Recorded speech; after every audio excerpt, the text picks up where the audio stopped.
The Ice Storm. Part 1.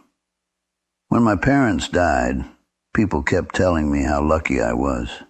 You got land now, free house, fresh start. None of them had ever stood alone in a place so quiet it felt like it was listening. The house sat miles from anything worth naming. No street lights, no neighbors you could wave at, just long stretches of dirt road, dead trees, and fences that leaned like they'd given up years ago. Acres of land my parents had worked their whole lives for, then left behind like an unfinished sentence. I was a city person pretending I wasn't. At night, the darkness didn't settle, it pressed. The kind of dark that makes you aware of your breathing, your thoughts, your heartbeat. Sound didn't bounce back the way it should. When you spoke, the land just swallowed it. That was how I noticed the tent. It was tucked near the tree line, far enough to be polite about it. Beige canvas, staked low, barely noticeable unless you were already looking. I saw it my second day there and stopped walking like I'd just caught someone watching me through a window. I stood there longer than I should have. Eventually, an old woman stepped out, thin, small, wrapped in layers that didn't match, like she'd collected them over years instead of buying them. Her face was lined deep, but her eyes were sharp, not scared, measuring. "I won't cause no trouble," she said before I could speak. Her voice wasn't weak, just careful. I told her the land was mine, that my parents had passed, that I didn't mind as long as she respected the place. She nodded like she already understood grief. "I just needed ground that didn't belong to anyone who'd chase me off," she said. I didn't ask questions. People don't end up in tents at her age by accident. Some stories aren't meant to be shared. For weeks, she kept to herself, never came close to the house, never left trash, never asked for food. I'd sometimes see smoke rise from a small fire near her tent in the mornings, thin and controlled. It bothered me less than the silence. The storm warning came on the radio late afternoon, the day everything went wrong. Ice storm, heavy accumulation, power outages expected, travel not advised. The wind started before dark, not gusts, pressure. Like the air itself was trying to push the house off the land. By the time the power went out, the temperature had already dropped hard. The lights didn't flicker, they just died. Phone line followed not long after. My phone showed a signal for a second, then nothing. No bars, no hope. I lit candles, started the fireplace. Sat there listening to ice tick against the windows, each sound small but deliberate. And I thought about the tent. I tried to tell myself she knew what she was doing, that she'd survived worse. But that was a lie I told myself so I wouldn't feel responsible. I put on my coat and walked out into the wind. She looked embarrassed when I asked her inside, like kindness came with debt she couldn't afford. I told her it was just for the storm, just until morning. No expectations. She packed quickly, efficiently. Someone used to not being allowed to linger. Inside, the house felt different, not warmer, less hollow. We sat by the fireplace, the candles throwing uneven light across walls my parents had painted decades ago. Outside, the wind howled like it had something personal against the place. We ate soup, bread, drank eggnog I'd bought because it felt seasonal, then poured heavier than intended. The alcohol loosened my shoulders, made the silence less sharp. She laughed more than I expected. A cracked laugh, but real. The kind people earn by living long enough to lose most of what matters. "I used to read palms," she said suddenly, reaching for my hand. Her fingers were thin but steady, not shaky, intentional. "You've lost people," she said, tracing lines like roads she knew. "Recently."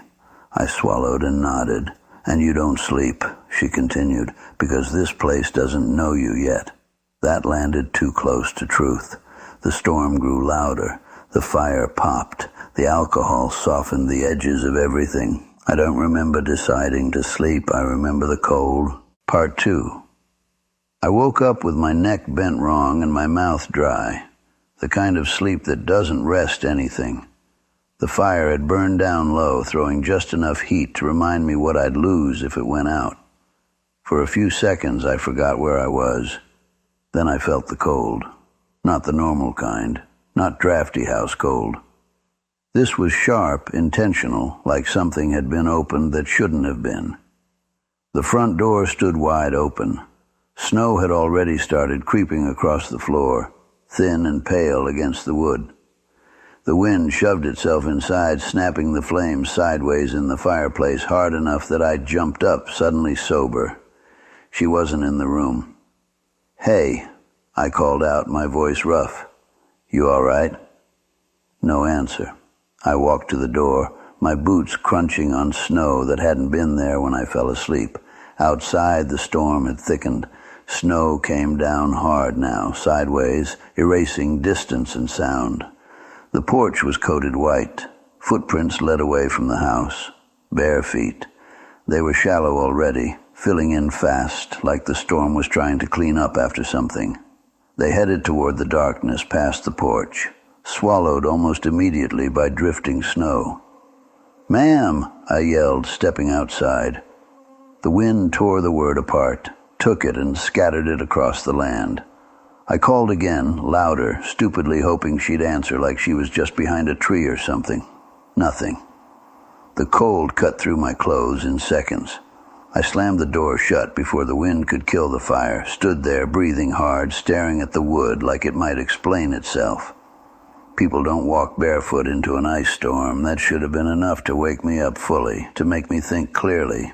Instead, my brain did what it always does when something doesn't make sense. It looked for the least terrifying explanation. Maybe she panicked. Maybe she'd had some kind of episode. Maybe she went back to the tent. I didn't want to imagine worse. I went back to my chair, picked up the glass I'd left half full, took a drink I didn't need. The house creaked and shifted under the wind. The storm pressed against the walls like it was trying to find a weakness. I told myself she'd be fine, that I'd check in the morning when the light came back. The alcohol helped that lie stick. I don't know how long I slept. Time stopped meaning anything once the storm sealed the world shut. I only know what woke me the second time. A bang, not a creak, not wind. A heavy, solid impact from upstairs, like something had been dropped or thrown or had fallen wrong. My heart kicked hard enough to hurt. I was alone. I knew that. I'd known it since the door stood open, but hearing that sound made my body understand it in a way my brain hadn't yet. I stood up slowly, every nerve lit, listened, nothing. The silence afterward was worse than the noise. Thick, heavy, like the house was waiting to see what I'd do next. I grabbed my flashlight from the kitchen drawer. The beam felt weak immediately, like it didn't belong in the dark upstairs. I climbed the steps slow, the wood groaning under my weight. Every sound felt amplified, out of proportion. Halfway up, I almost turned back. I didn't want to confirm anything. Fear stays manageable when it doesn't have shape yet. At the top of the stairs, the hallway stretched longer than it should have. The air smelled wrong, stale and sharp like copper and old sweat. My bedroom door was open. I didn't call out this time. I stepped inside. She was hanging from the ceiling fan. The belt was looped tight around her neck, twisted once like whoever did it wanted to make sure. Her body swayed slightly in the air, slow and uneven, like the house itself was breathing her back and forth. Her toes barely brushed the carpet. Her face had changed. The kindness was gone, the softness. Her eyes were wide open, glassy, fixed on nothing. Her mouth was parted like she'd tried to scream and run out of time. For a second, just one, I thought I was still dreaming. Then the smell hit me fully. I don't remember moving. I remember my chest burning, my vision narrowing, my hands shaking so badly I dropped the flashlight. It clattered on the floor, the beam spinning wildly, dragging light across her body in broken pieces. I ran. I didn't shut doors, didn't grab anything. I bolted down the stairs, out into the storm, slipping on snow I hadn't noticed before. The cold punched me in the face, but I barely felt it. My car was buried, not stuck, entombed. Snow piled up to the windows, ice crusted along the doors. I yanked the handle anyway, like that would change physics. Inside, my phone flickered between nothing and lies. 1 bar, no service. 1 bar, gone again. I stood there in the storm, my breath ragged, staring back at the house like it might come after me. That's when I saw them. Another set of footprints. Not hers. Big, heavy, deep impressions that cut through the snow like they belonged to someone who didn't hesitate. They came from the tree line, led straight to my front door. My stomach dropped. My phone buzzed in my hand. A notification. Motion detected. Front door camera. I didn't remember installing it. My parents had years ago. I hadn't thought about it once since moving in. My hands were numb as I tapped the alert. The video loaded in jerks and pauses, signal barely holding on. The timestamp put it earlier, while I was passed out in the chair. A man stood on my porch, tall, broad, wrapped in a thin jacket that made no sense for the weather. He didn't knock at first, just stood there staring into the camera like he knew exactly where it was. Inside the frame, I was slumped in the chair, unconscious. The old woman tapped my leg, shook me gently. No response. She went to the door. They talked. I couldn't hear it, but I could see her body language change, her shoulders tightening, her hands lifting slightly, defensive without knowing why. Then his arm snapped forward. His hand clamped over her mouth. He yanked her inside like she weighed nothing. The door slammed shut behind them. The camera never caught him leaving. I watched it twice, 3 times. Each replay made it worse, not better. Each time, my brain tried to invent a moment where I could have woken up, where I could have stopped it. There wasn't one. I finally got a call through to the police after what felt like hours. My voice sounded far away to my own ears, disconnected, like I was reporting something I'd read instead of lived. They told me to stay outside if I could, to stay safe, to wait. The wait was agony. Headlights finally cut through the storm long after I'd lost track of time. Trucks built for weather like this. Men with weapons and authority and expressions that told me they already knew this wasn't going to be clean. They went inside without hesitation. I stayed by the car, shaking, watching snow pile up on everything like it was trying to bury the night. They found him in the attic, asleep, curled up like he'd finished a long day's work. When they let him out, he didn't look at me, didn't say a word. His face wasn't angry or scared, just empty. Part 3. When they brought him down from the attic, I expected something. A struggle, a scream, a look in his eyes that made it make sense. But he came out quiet. 2 deputies had him by the arms, boots crunching through snow, flashlight beams sweeping over his face like they were trying to find a reason in the skin.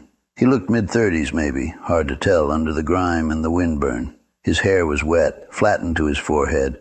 His lips were cracked from the cold. He didn't fight, he didn't plead, he didn't even look confused.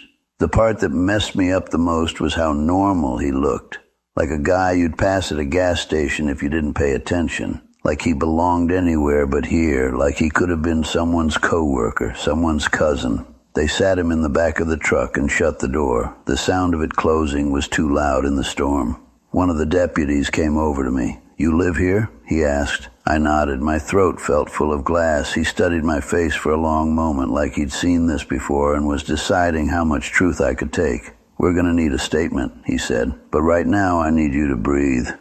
You're pale as hell." I tried. I really did. But my lungs were doing their own thing, shallow and fast, like they didn't trust the air. I didn't. My voice cracked. I didn't know he was in there. "We know," the deputy said, and I hated how calm he was, like this was just another call, another dead body, another storm night. A second officer, older, heavier, the kind of face that doesn't soften for anyone, walked up with a notebook tucked under his arm. "You called in a homicide," he said, like he was confirming a pizza order. "You're the homeowner?" "Yeah." "Name?" I gave it. He wrote it down. You know the victim? The word victim hit like a slap. She had been a person 10 hours ago. A voice, a laugh, a warmth by the fire. Now she was a category. She was living on my land, I said. In a tent. She didn't bother me. I let her stay. Did you invite her in? Yes, because of the storm. The power went out. I didn't want her freezing. He nodded slowly, eyes watching me like they were searching for cracks. Were you drinking tonight? Yes. How much?